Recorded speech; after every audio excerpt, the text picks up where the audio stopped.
حضرت ابو سعید خدری رضی اللہ عنہ بیان کرتے ہیں کہ رسول اللہ صلی اللہ علیہ وآلہ وسلم نے فرمایا کہ تم سے پہلی امتوں میں سے ایک شخص نے 99 قتل کیے۔ پھر اس نے زمین والوں سے پوچھا کہ سب سے بڑا عالم کون ہے؟ اسے ایک بڑا راہب، عیسائیوں میں تارک الدنیا عبادت گزار کا پتہ بتایا گیا۔ وہ شخص اس راہب کے پاس گیا اور یہ کہا کہ اس نے 99 قتل کیے ہیں، کیا اس کی توبہ ہو سکتی ہے؟ اس نے کہا نہیں۔ اس شخص نے اس راہب کو بھی قتل کر کے پورے 100 قتل کر دیے۔ پھر اس نے سوال کیا کہ روئے زمین پر سب سے بڑا عالم کون ہے؟ تو اس کو ایک عالم کا پتہ دیا گیا۔ اس شخص نے کہا کہ اس نے 100 قتل کیے ہیں، کیا اس کی توبہ ہو سکتی ہے؟ عالم نے کہا ہاں۔ توبہ کی قبولیت میں کیا چیز حائل ہو سکتی ہے؟ جاؤ فلاں فلاں جگہ پر جاؤ، وہاں کچھ لوگ اللہ تعالیٰ کی عبادت کر رہے ہیں، تم ان کے ساتھ اللہ تعالیٰ کی عبادت کرو اور اپنی زمین کی طرف واپس نہ جاؤ، کیونکہ وہ بری جگہ ہے۔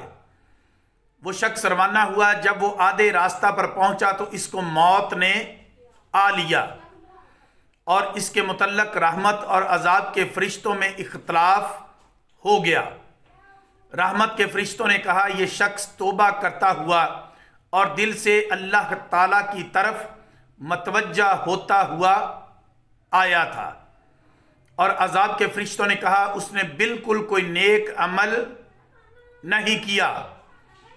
پھر ان کے پاس آدمی کی صورت میں ایک فرشتہ آیا۔ انہوں نے اس کو اپنے درمیان حاکم بنا لیا۔ اس نے کہا دونوں زمینوں کی پامائش کرو، وہ جس زمین کے زیادہ قریب ہوا اسی کے مطابق اس کا حکم ہوگا۔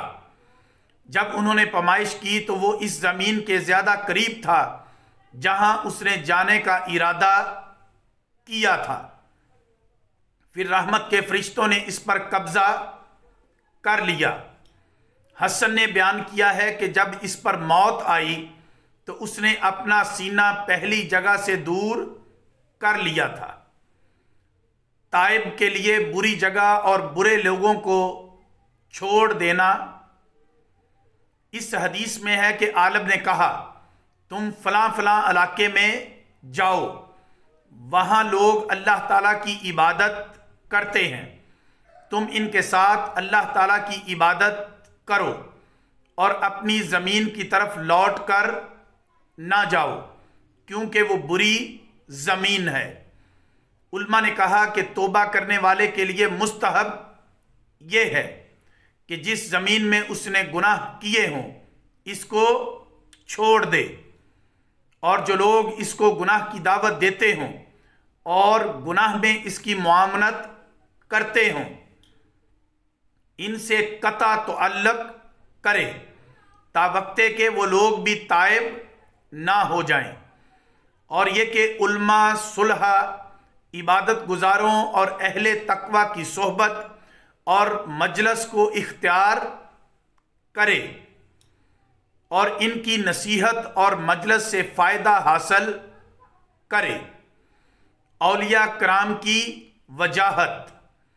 اس حدیث سے اولیاء کرام کی اللہ کے ہاں وجاہت اور قدر و منزلت معلوم ہوئی کہ اگر کوئی گناہگار ان کے پاس جا کر توبہ کرنے کا صرف ارادہ کرے، ابھی وہاں گیا نہ ہو اور توبہ نہ کی ہو، تب بھی بخش دیا جاتا ہے۔ تو جو لوگ ان کے پاس جا کر ان کے ہاتھ پر بیعت ہوں، توبہ کریں اور ان کے وظائف پر عمل کریں، ان کے مرتبہ اور مقام کا کیا عالم ہوگا۔ اور یہ تو پہلی امتوں کے اولیاء کرام کی وجاہت ہے۔ تو امت محمدیہ کے اولیاء کرام خصوصاً غوث اعظم رضی اللہ عنہ کی اللہ کے ہاں قدر و منزلت اور وجاہت کا کیا عالم ہوگا، اور جو مسلمان ان کے سلسلہ سے وابستہ ہیں ان کے لیے حصول مغفرت اور وسعت رحمت کی کتنی قوی امید ہوگی۔ لیلۃ القدر کا بڑا مرتبہ ہے۔ ایک رات میں عبادت کر لی جائے تو اس رات کی عبادت کا درجہ 1000 راتوں کی عبادتوں سے زیادہ ہے۔ لیکن اگر کوئی اس رات کو پا کر عبادت نہ کرے تو اسے کوئی اجر نہیں ملے گا۔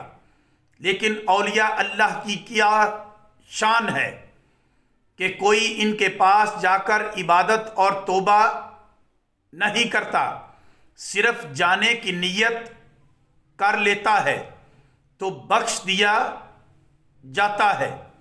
یہی حال کعبہ کا ہے۔